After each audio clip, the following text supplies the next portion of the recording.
Les cinémas anglais n'ont pas montré ces images pendant la guerre.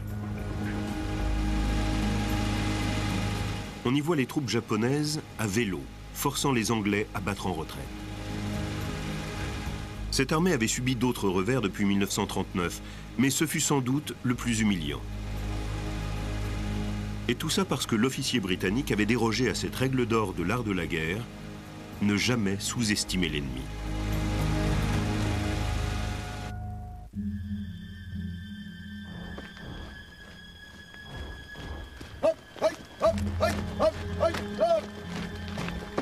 Les militaires peuvent sous-estimer l'armée ennemie de diverses façons. Présumer de la supériorité de leur puissance de feu ou de leur capacité à manœuvrer plus habilement. Ils croient que leur volonté de vaincre est plus forte ou qu'ils se battent pour la bonne cause. Mais les préjugés sont de loin leur plus grave erreur. Mépriser l'ennemi pour ce qu'il est ou ce à quoi il ressemble mène souvent au désastre.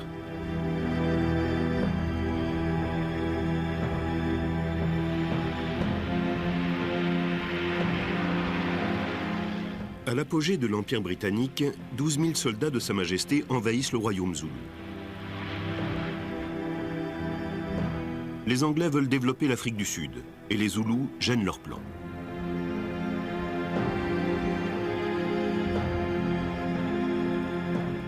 On va donc leur infliger une guerre éclair. À la bataille de Rorke Drift, cette audace semble payante. Une escouade de soldats britanniques fait échec à une armée de plusieurs milliers d'Africains. Peinture, poésie et cinéma se chargeront d'immortaliser leur exploit.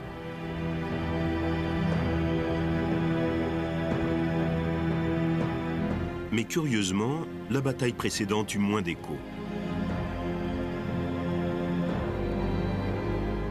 La bataille d'Isandlwana.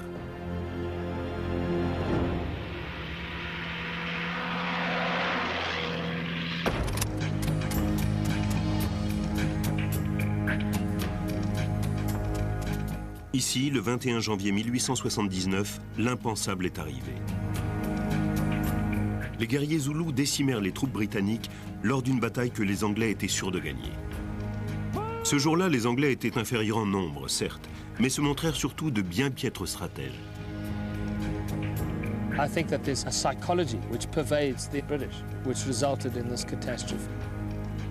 Cette catastrophe est due à cette mentalité anglaise latente, qui se traduit par une suffisance, une sous-estimation des ennemis, qui n'étaient guère plus à leurs yeux que de courageux sauvages.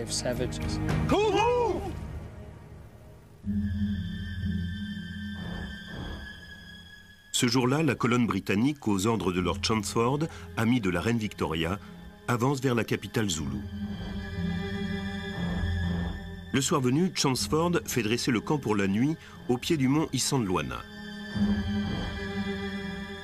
Et persuadé que l'armée zoulou ne représente aucune menace, il néglige les précautions les plus élémentaires. Chelmsford ne protège pas le camp. Il ne fait creuser aucune tranchée de protection, contrairement aux ordres stricts du général, et désobéit ainsi ouvertement aux règlements en vigueur. Il sera blâmé pour avoir oublié cette tranchée. Il ne dispose même pas les chariots en cercle défensif. L'histoire le condamnera pour cette négligence.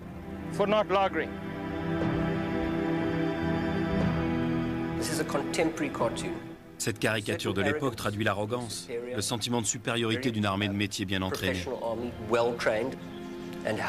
Pourquoi un tel désastre dans cette campagne? C'est inexplicable.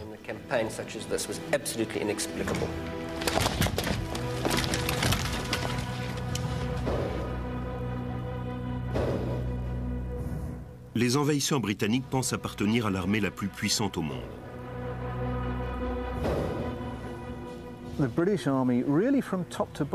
Toute l'armée britannique, de Lord Chelmsford aux simples soldats, tous étaient convaincus de leur supériorité. Avec leur peau blanche, leur discipline et leur avantage technologique, ils se croyaient supérieurs à tout le monde.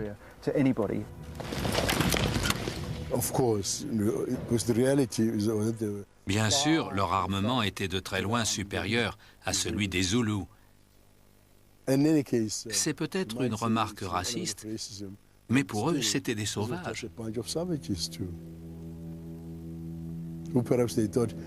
Ils pensaient qu'ils allaient s'enfuir au premier coup de feu, et ils ont été surpris de la réaction. Le roi des Zoulous ne voulait pas de cette guerre, mais il l'avait préparée. Les Zoulous ont une grande tradition militaire. Ceux qui les avaient vus à l'œuvre redoutaient ces guerriers. Les colons blancs avaient prévenu Chelmsford de leur prouesse, de leur rapidité, de leur endurance, de leur talent à combattre en grand nombre, habilement déployés.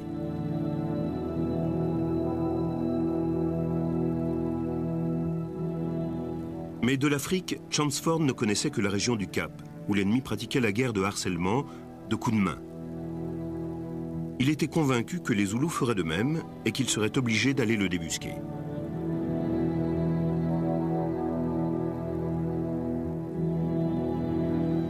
N'imaginant jamais que les Zoulous oseraient l'affronter, il envoya une patrouille à leur recherche.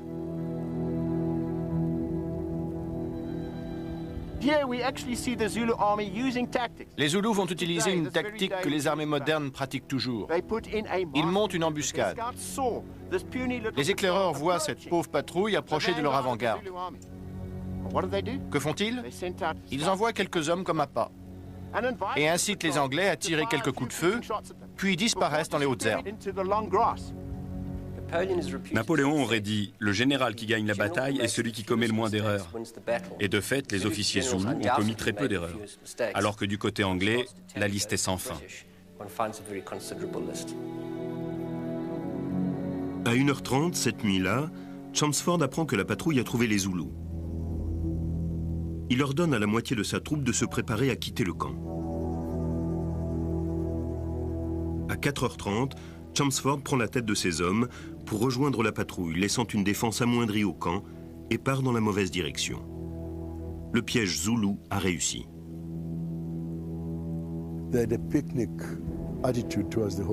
Les Anglais ont pris toute l'affaire à la légère. La meilleure preuve, c'est que Lord Chelmsford lui-même, pour le petit déjeuner, le matin même, avait fait sortir toute l'argenterie. C'était vraiment de leur part une preuve de mépris.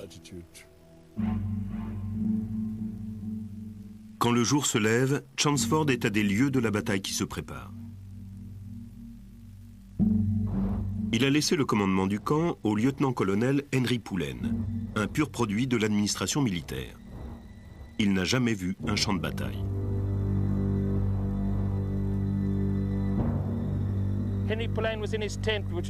Poullaine est dans sa tente, à côté de celle de Chelmsford. Soudain, une sentinelle arrive de là-haut avec une nouvelle stupéfiante. Il salue et annonce « Mon colonel, il y a des milliers de Zoulous massés au sommet du plateau et menacent le flanc gauche du camp. » Poullaine se précipite et ordonne à ses hommes d'abandonner leur petit déjeuner pour se mettre en position de défense.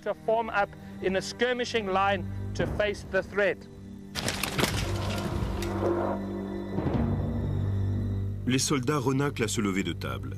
Ni eux, ni leurs officiers ne semblent inquiets.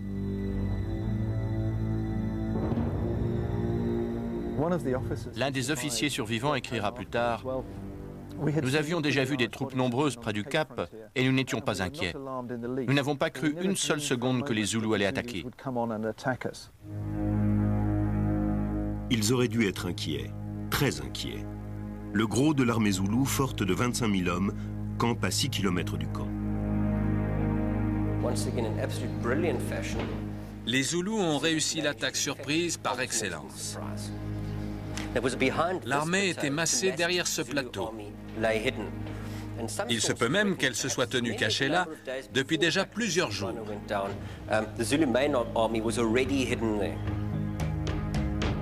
À 11h30, une patrouille anglaise monte vers le plateau. Ils vont avoir le choc de leur vie.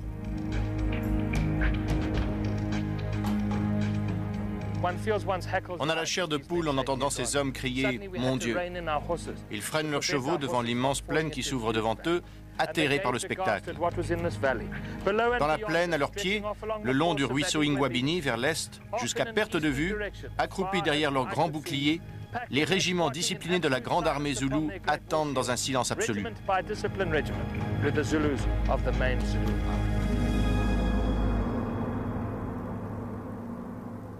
Ils ont dû être glacés d'effroi.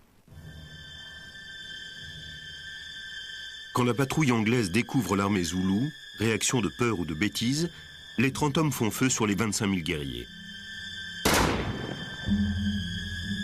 La riposte est fulgurante et terrible. L'un après l'autre, les régiments se mettent en marche.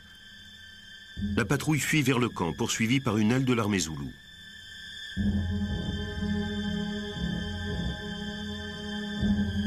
La nouvelle parvient très vite à Henry Poullaine.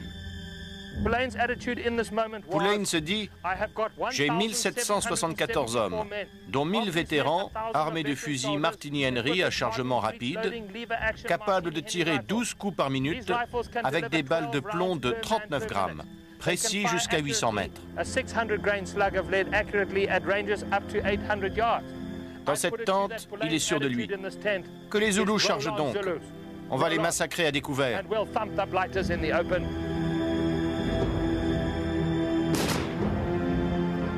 Les soldats anglais commencent à dérouler leur procédure bien huilée, mais les Zoulous leur réservent d'autres surprises. À 12h40, un soldat détourne soudain les yeux de la ligne d'attaque ennemie. La tactique traditionnelle zoulou, les fameuses cornes de taureau, se met inexorablement en place. Le deuxième flanc de leur armée vient de surgir.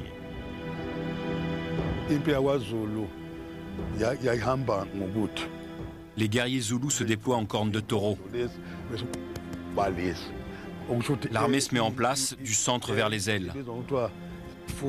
La poitrine et les deux cornes forment la ligne d'attaque.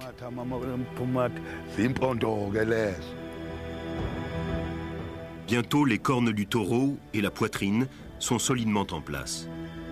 L'étape suivante, quand les cornes se referment, s'appelle manger l'ennemi. Cette tactique oblige les Zoulous à charger droit sur le feu anglais.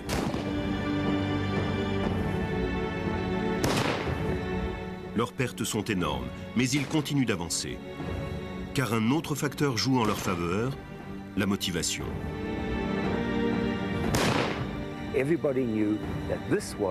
Ils savaient tous qu'une armée étrangère avait envahi leur terre. Des étrangers avaient forcé la porte de leur maison et pénétré chez eux. Ces guerriers l'avaient compris et fonçaient dans cette vallée à l'assaut des fusils pour tuer ces soldats. On peut appeler ça une charge. Vous imaginez une charge sur cette distance, à travers cette vallée, droit sur la ligne de tir, terrible épreuve. Mais il fallait chasser les intrus. Mais soudain, la progression zoulou ralentit. Les fusils Martini-Henry ont eu l'effet escompté. Au début de la bataille, les Anglais pensent l'emporter. Les soldats ont bon moral. Ils plaisantent et sont convaincus qu'ils vont infliger une sévère correction aux Noirs. De l'avis général, la bataille va se dérouler conformément à leurs désirs. Les Zoulous sont stoppés, incapables d'avancer. Ils se cachent dans les hautes herbes. Mais un vieux chef descend du plateau, se place devant les guerriers et leur hurle d'avancer. Votre roi ne vous a pas donné l'ordre de vous cacher, mais de vous battre.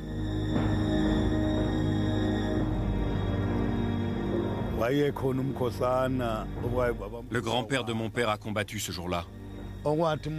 Il se battait là-bas, dans ce coin. Il a tiré un ennemi dans le trou pour essayer de le tuer. Leur lutte a dû être terrible. Et pour finir, c'est lui qui est mort. Il est mort ici, à cet endroit même. Les Zoulous repartent à l'attaque et les cornes se referment.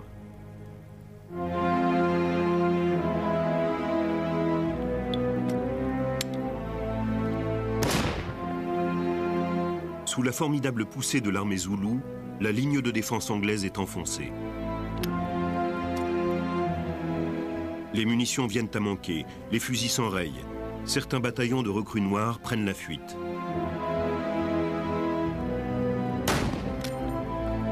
Les Zoulous avancent toujours et la défense anglaise cède pour de bon. Chinuayo, le général zoulou, constate la réussite de son plan depuis le haut du plateau. C'est son heure de gloire. Ce fut une bataille gigantesque et les Anglais auraient pu l'emporter. Mais toutes les subtilités de l'art militaire entrèrent en jeu. Tactique, soldats, utilisation du terrain, mobilité, communication. Fort peu côté anglais et bien plus côté zoulou. Et ça a été la grande journée des Zoulous. Je suis convaincu qu'il faut voir cette bataille ainsi.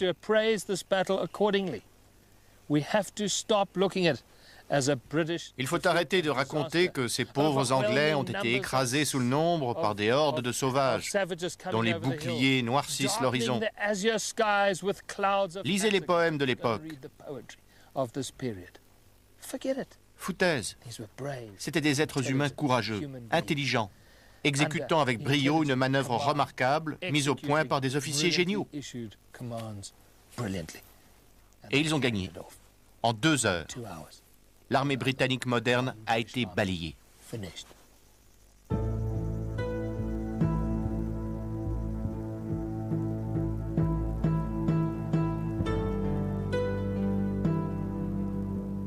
Les soldats anglais n'ont aucune chance. Ils sont dépassés en nombre et en tactique. Les uns après les autres, ils tombent.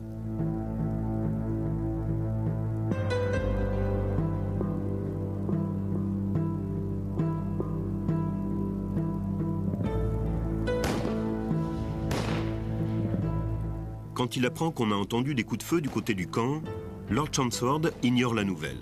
« Très drôle », dit l'un de ses officiers. Et puis, au moment où la bataille touche à sa fin, le ciel s'obscurcit. Une éclipse. Quand Chelmsford revient au camp plusieurs heures plus tard, il est accueilli par des cadavres. Il a perdu 1300 hommes.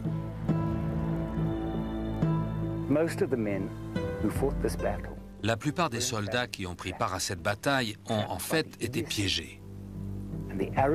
Piégés par la bêtise et l'arrogance de leurs officiers. Bloqués, loin de tout, isolés, sans chevaux pour fuir comme tant de leurs officiers, ils ont été massacrés. L'histoire a oublié ces soldats dévoués, acculés le dos à cette montagne. C'est tragique.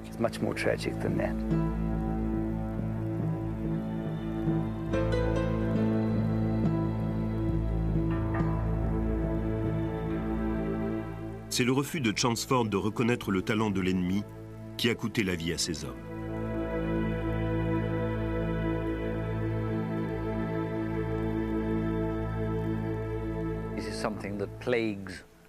Cette attitude ronge les militaires européens depuis très longtemps. Et c'est une faute majeure. Ils n'arrivent pas à comprendre que les origines, la couleur de la peau n'ont aucune importance. Ce qui importe, c'est la qualité de l'entraînement et la qualité des officiers. C'est la seule chose qui compte. Pour les Anglais, Isandlwana n'est qu'une aberration. Ils n'en tireront aucune leçon. Et au XXe siècle, l'armée britannique et ses officiers continueront de sous-estimer leurs ennemis et d'en payer le prix. Ainsi, en 1942, le général Arthur Percival sera l'architecte de l'une des plus retentissantes défaites anglaises de l'ère moderne, en se trompant sur les forces et les intentions de son adversaire, et ce faisant en privant ses hommes de la volonté de se battre.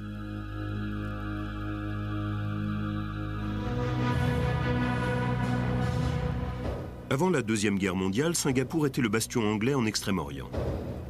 Dans les années 30, l'Angleterre avait transformé l'île en véritable forteresse. Une immense base navale protégée par d'énormes canons pointés vers la seule et unique voie d'invasion imaginable, la mer. On nous répétait sans cesse, Singapour ne tombera jamais. C'est la fierté de l'Empire britannique. Avec tous ces canons face à la mer, si des ennemis arrivent par là, ils n'auront aucune chance de prendre Singapour. Pour eux, cette forteresse ne tomberait jamais. L'arrogance britannique est à son comble. Ils savent même quel serait l'ennemi et n'ont aucune crainte.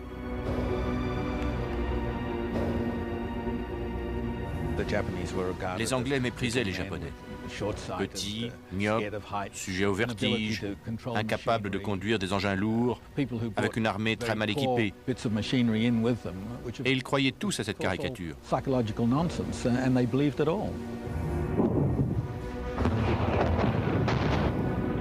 L'invasion de la Chine en 1937 aurait dû sonner comme un signal d'alarme, mais ils persistent dans leur sentiment de supériorité. Grâce au rapport sur la guerre en Chine, les Anglais savaient que les soldats japonais étaient intrépides, spartiates, qu'ils pouvaient être brutaux, mais aussi très efficaces.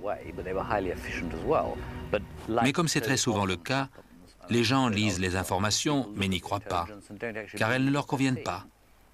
On en revient toujours à cette sous-estimation de l'ennemi.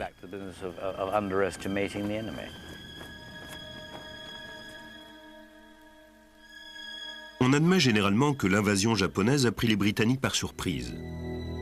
Certes, tous ces canons braqués vers la mer pointaient dans la mauvaise direction, mais on savait depuis des années que la stratégie de défense de Singapour était une navrante hérésie.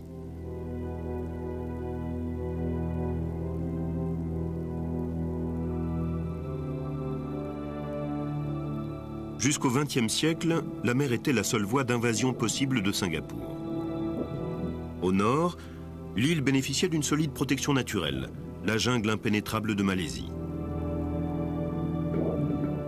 Mais ce pays était devenu un des principaux producteurs mondiaux de caoutchouc, et la jungle malaise était désormais sillonnée par tout un réseau routier facilitant l'accès aux hommes d'affaires et aux envahisseurs. On avait construit des routes, le réseau ferré avait été agrandi, on avait défriché la jungle pour les plantations de caoutchouc. À la fin des années 30, il était possible à un ennemi potentiel de traverser la Malaisie pour envahir Singapour par le nord.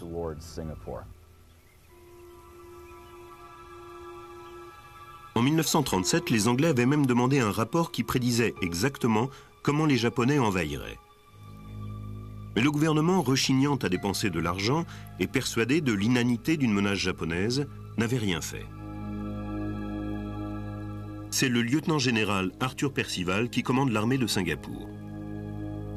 Officier d'état-major dans les années 30, il avait largement contribué à la rédaction du rapport de 1937, mais il estimait n'avoir aucun moyen de contraindre Londres à agir. Percival aurait dû protester vigoureusement et prévenir qu'il ne pouvait espérer pouvoir défendre la Malaisie et Singapour avec des effectifs aussi faibles. Mais Percival était, comment dire, un soldat obéissant et faisait ce qu'il croyait être le mieux avec les moyens dont il disposait.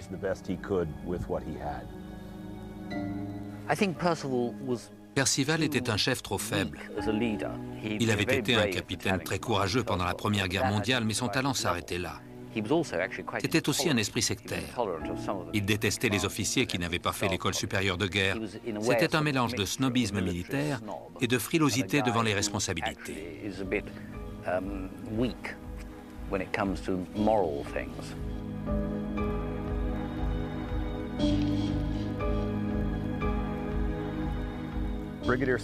Le général Simpson, officier du génie, supplia, conjura Percival de faire fortifier Singapour. Une première fois, Percival rejeta sa requête. La deuxième, il recula, prétextant que fortifier la ville démoraliserait la population et saperait l'ardeur combattante de l'armée en lui donnant une mentalité d'assiégé. Et cette incompréhension entre Simpson et Percival a eu des conséquences tragiques, car Simpson avait raison.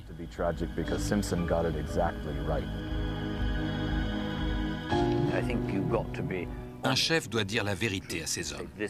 Il doit dire « voilà la menace et voilà comment nous allons agir ». Si vous ne le faites pas, si vous minimisez la menace alors que l'ennemi se révèle très offensif ou redoutable, l'impact est terrible sur le moral des troupes. On leur avait dit qu'il n'y avait rien à craindre et tout d'un coup l'ennemi est là. C'est dévastateur.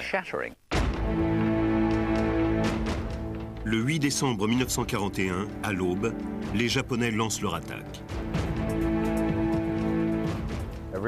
Tout va bien pour les Japonais et tout va mal pour les Anglais.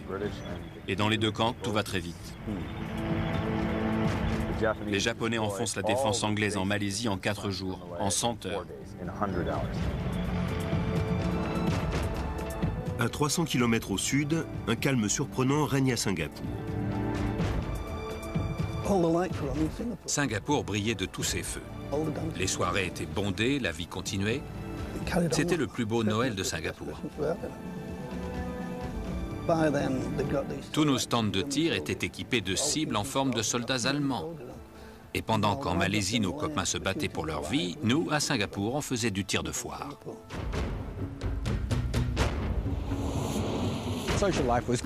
La vie mondaine battait son plein alors même que les Japonais fonçaient sur Singapour.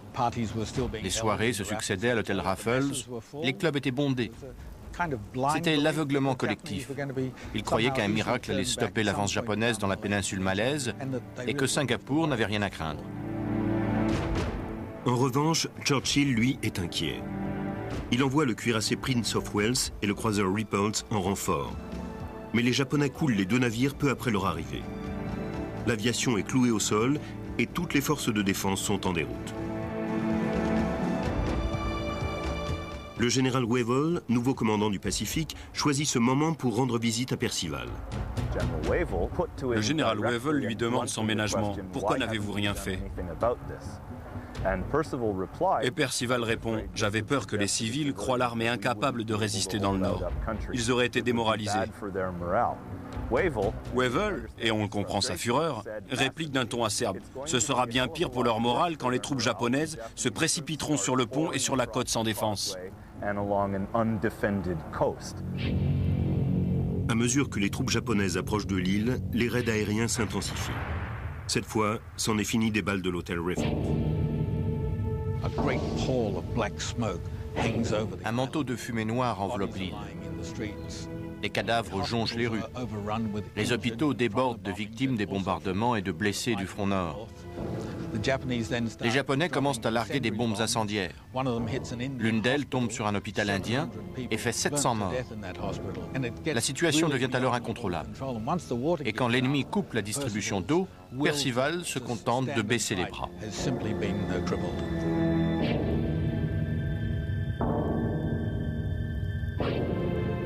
Il ordonne aux troupes de se replier sur l'île, en deçà du pont, pour attendre l'arrivée des Japonais.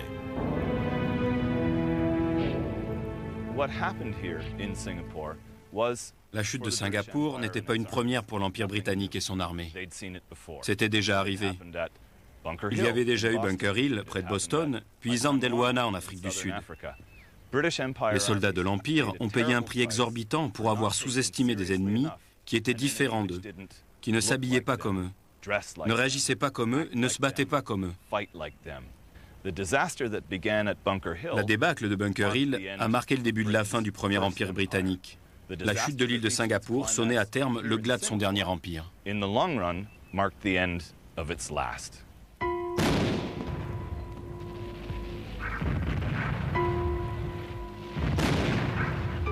Les Japonais pilonnent Singapour.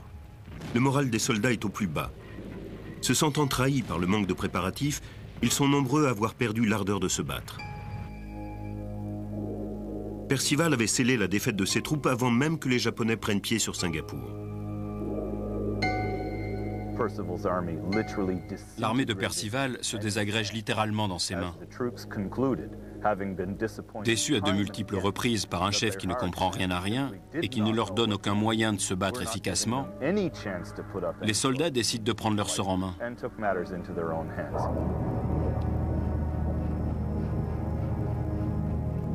Nombre de soldats tentent d'embarquer sur le dernier navire en partance.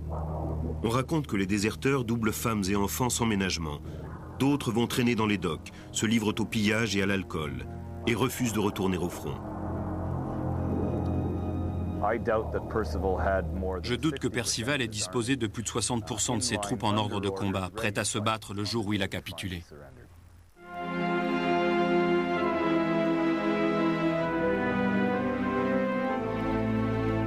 Le général Yamashita installe son QG dans l'usine Ford et ordonne à Percival de venir avec un drapeau blanc.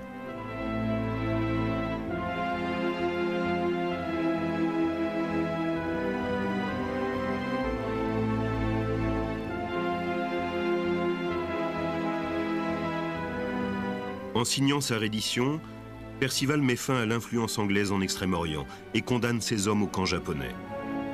Lui-même reviendra de détention, mais des milliers d'hommes y laisseront la vie.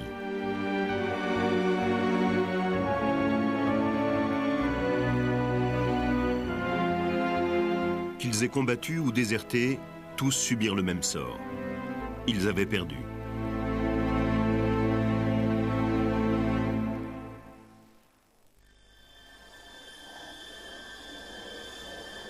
Mais dans les annales des erreurs militaires, l'arrogance désastreuse n'est pas l'apanage des Britanniques.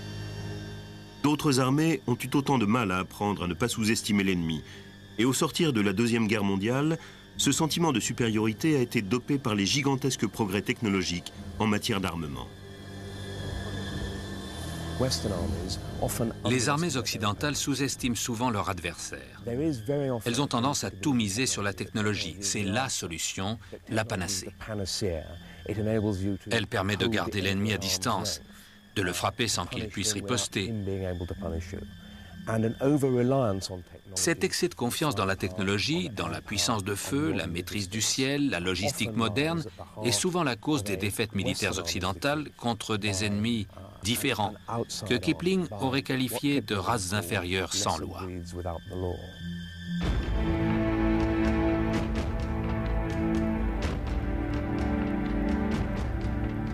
Voici l'armée qui affronta la première superpuissance mondiale et refusa la défaite. L'armée qui expulsa ses colonisateurs. L'armée du Vietnam. Voici l'armée française qui croyait pouvoir la vaincre. Et voici la garnison qui devait la protéger. La forteresse de Dien Bien Phu.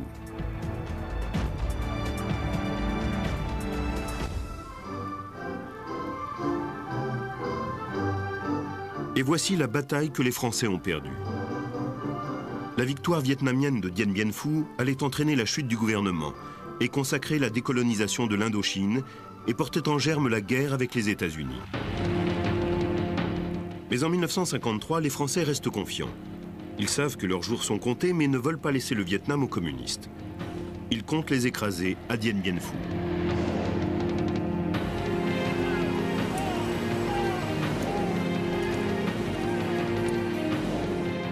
Tout commence par une gigantesque opération aéroportée. 2000 parachutistes français sautent à 200 km derrière les lignes ennemies. Leur mission, sécuriser une série de collines qui surplombent une piste d'atterrissage. Le plan de bataille est l'œuvre du général Henri-Eugène Navarre.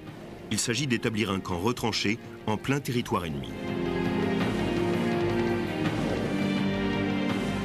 Depuis cette base, Navarre compte ou bien débusquer les Viet Minh, ou bien les attirer sous la puissance de feu française, ravitaillés en permanence par une noria aérienne. Alors il y a eu le fameux plan Navarre, en disant si j'occupe Dien Bien Phu dans cette montagne, loin de tout, en enterrant des gens, le Viet se cassera la figure à essayer d'attaquer ça, quoi. C'était en gros, si vous voulez, le plan Navarre, attirer les Viet et les détruire, quoi. Voilà donc pourquoi Dien Bien Phu a été choisi. Pour commander la garnison, Navarre choisit l'aristocratique colonel Christian-Marie Ferdinand de la Croix de Castres, qui, selon la rumeur, aurait dit « Pour vivre heureux, l'homme a besoin d'un cheval à monter, d'un ennemi à tuer et d'une femme dans son lit. »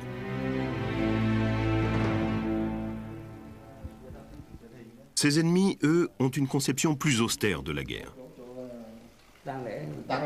8000 communistes vietnamiens vont mourir à Dien Bien Phu. Mais comme à Yssan Loana, c'est leur motivation qui fera toute la différence. Les soldats français avaient commis d'innombrables atrocités. Ils avaient violé nos femmes. Et nous, les Vietnamiens, nous étions prêts à tout pour nous venger.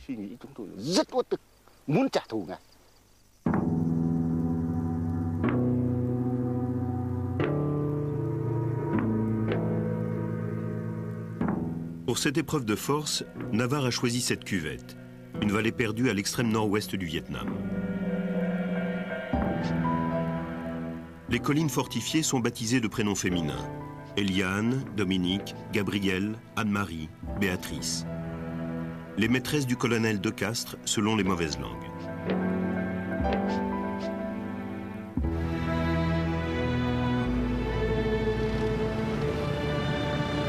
À la veille de l'effondrement de leur empire colonial, les Français croient détenir la supériorité militaire absolue.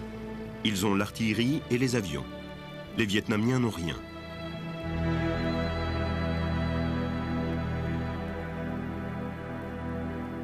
Voici l'artisan de la défaite française, le général Vo Nguyen Giap. Il doit acheminer ses forces jusqu'à Dien Bien Phu et les ravitailler. Et le plan qu'il élabore est l'un des chefs-d'œuvre logistiques de l'histoire militaire. À mon avis, les Français ne croyaient pas le général Giap capable d'acheminer des armes et des munitions sur une telle distance pour organiser un siège et se battre. Mais Giap a su trouver le point faible des Français. C'était, je crois, un très grand général et il s'est montré plus malin que l'ennemi.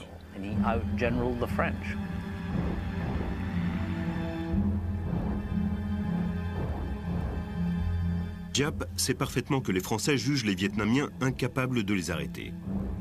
Et il sait qu'ils ont tort.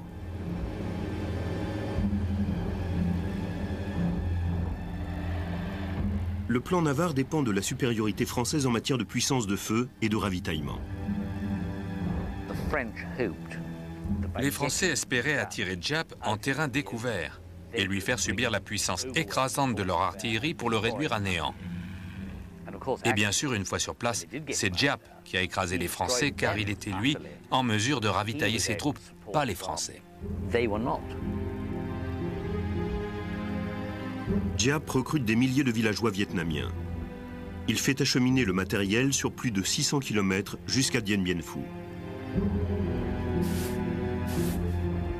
Le transport se fait à pied et à vélo.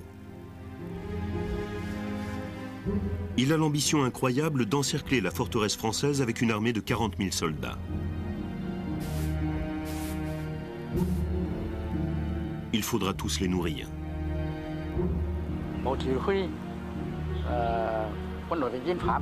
L'état-major du corps expéditionnaire français estimait que cette tâche serait très difficile pour nous. Il avait raison. Mais il avait tort de la croire insurmontable. Pour transporter 1 kilo de nourriture jusqu'à Dien Bien Phu, sur 600 ou 700 km, nos hommes devaient en consommer 24.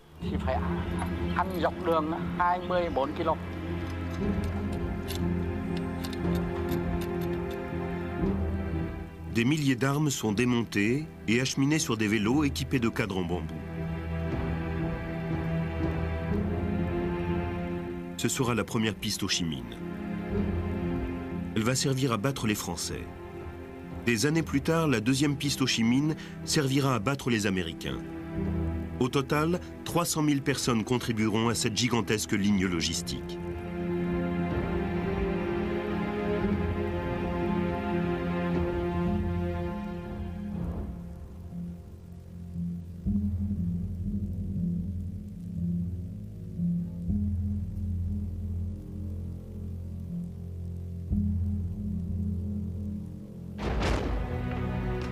Giap a acheté de gros canons de 105 à l'URSS et à la Chine. Les Français ne les attendaient pas à Dien Bien Phu. Moi, je me disais, Giap, il va laisser tomber Dien Bien Phu, puis il va en contourner. Il va aller se battre ailleurs. On aurait eu bonne mine aussi, là. Non, il a préféré attaquer, il fallait le faire aussi, quoi. Mais je pense que le haut commandement ne l'avait pas prévu. Et même moi qui avais l'habitude, je ne pensais pas qu'il mettrait autant de force et sacrifier autant de vies humaines pour prendre Dien Bien Phu.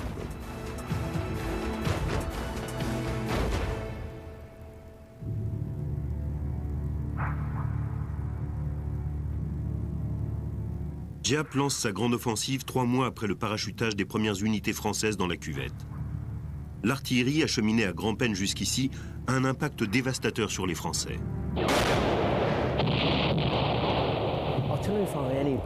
Dans toutes les batailles, l'artillerie a un impact autant psychologique que physique. Un ennemi qui peut frapper au cœur de vos positions, écraser vos bunkers, pilonner vos barbelés, bousculer vos lignes, a une puissance phénoménale. Et l'impact est encore plus fort si vous l'avez sous-estimé. C'est ce qui s'est passé à Dien Bien Phu. La garnison a compris qu'elle affrontait un ennemi particulièrement puissant. Le colonel Pirot, chef de l'artillerie française, est hors de lui. Il était persuadé que la puissance de feu vietnamienne ne surpasserait jamais celle des Français. De rage, il se suicide avec une grenade. Les 17 000 hommes de la garnison sont maintenant assiégés par un ennemi 3 fois supérieur en nombre. Mais les Français croient encore que leur aviation et leur supériorité technologique l'emporteront. Et le général Giap comprend vite qu'il ne doit pas sous-estimer cet atout. Après ce déluge d'artillerie, Giap lance son infanterie en assaut répété contre les positions françaises. Mais il réalise que ces pertes humaines sont trop lourdes. Si nous avions utilisé une tactique de combat rapide et frontale comme l'ennemi l'espérait, nos troupes auraient été broyées. C'était la boucherie assurée. Nous avons donc retiré temporairement l'infanterie et l'artillerie pour faire le point.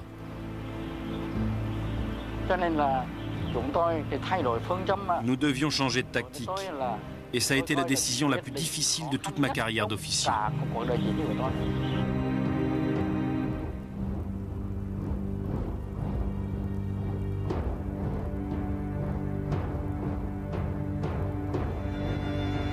Giap décide d'encercler Dien Bien Phu d'un réseau de tranchées pour se rapprocher peu à peu des positions françaises.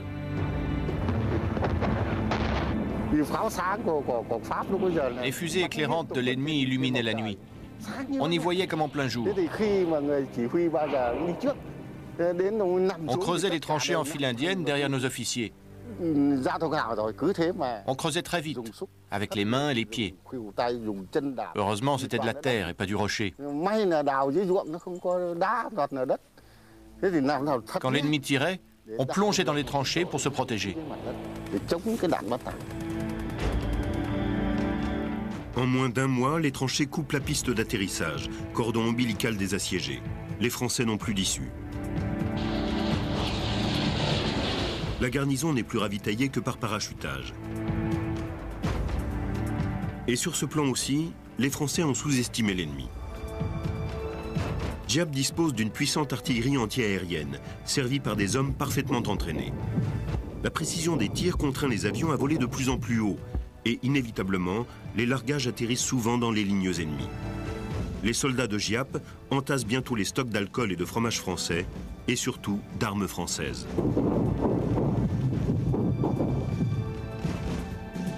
Les Vietnamiens récupèrent même les médailles de promotion destinées à De Castres. Les assiégés commencent à manquer de vivres, de médicaments et de munitions. Mais les ordres restent inchangés. Il faut tenir. Perdre la forteresse est inconcevable. Le siège de Dien Bien Phu dure 56 jours. Dans les bunkers, le moral des Français se détériore aussi vite que leurs conditions de vie.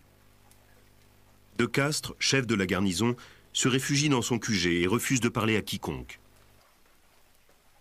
Le moral devait être vraiment très bas, en voyant qu'il n'y avait aucune issue.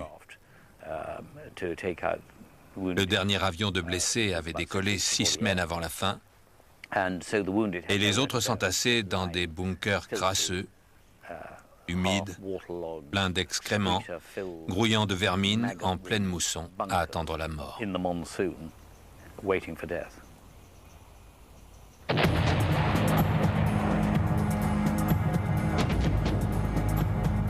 Une par une, Gabriel, Béatrice, Eliane et la totalité des 49 positions françaises tombent. Les 750 pièces d'artillerie et les 500 tonnes de barbelés sont impuissants à arrêter les forces de Diap. Il a été sous-estimé par le commandement.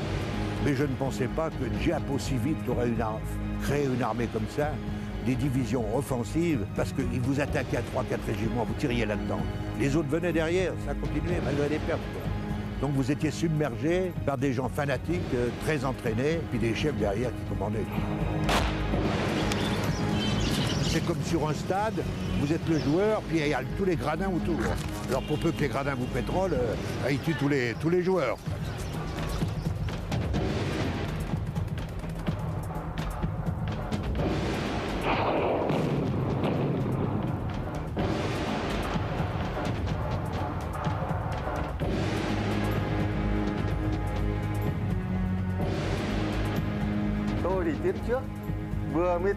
J'étais dans la première vague d'attaque contre le bunker du commandement ennemi. J'ai regardé l'intérieur et j'ai vu sortir le général de Castres.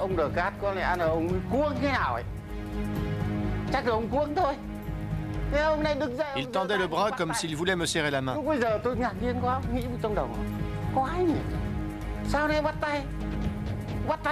J'ai été surpris et j'ai crié « Main en l'air ». Il a levé les mains en prononçant une longue phrase en français. Je n'ai rien compris. Mais M. Luat m'a traduit ses paroles. « S'il vous plaît, ne tirez pas, nous nous rendons ».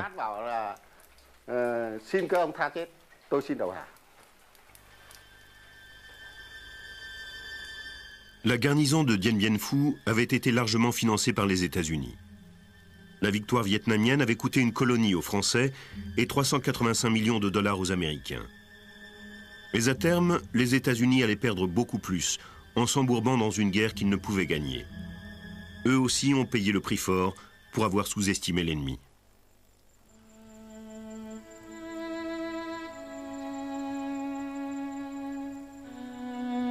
Sous-estimer l'ennemi entraîne toujours la défaite. Ce mépris est souvent fils de l'ignorance, mais il naît tout aussi souvent de l'arrogance. Et cette arrogance perdure au-delà de la défaite, car les vaincus repeignent les vainqueurs à leur image. Il y a souvent le même retournement d'attitude envers leur ennemi chez les armées occidentales. On le constate à Isandlwana, à Singapour et à Dien Bien Phu.